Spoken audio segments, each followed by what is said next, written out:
Hi everybody, welcome to my channel. Today I have another great bread machine recipe for you. If you're a lover of the bread machine like I am, such a help in the kitchen. Today it's going to be a strawberry banana loaf. I know it sounds a little funny because it's not like a quick bread, it's actually like a sandwich loaf style, but it's mild and super tasty. So first I'm putting in, I'll have the link there to the recipe card on my blog, so don't worry about writing all this down. You can just hit that link and get on over there. But you're going to get your milk in there, and then you're going to add that squashed banana, super ripe, and then the jam. You can use raspberry or strawberry, whatever you've got really in there, but it goes nicely with the banana. And then the softened butter, or you could use oil if that's what you prefer. But just maybe soften it in the microwave a little bit, or room temperature was fine. And then 4 cups of bread flour. If you don't have bread flour, you can go ahead and use all-purpose, that's fine. And even freshly milled, which I'm going to be getting into on this channel. I use high quality bread flours, but yeah, I've been doing a lot of reading, so hit that subscribe button because stuff's coming. But anyways, so 4 cups weighed out there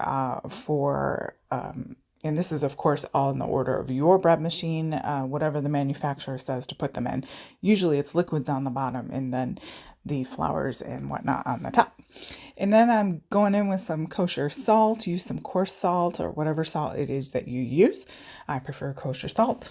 And then 1 1/4, I believe it is, of instant yeast.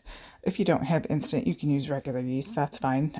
Instant just makes it go a little bit faster, I guess is the way there. But in the end, do your best to use what you have.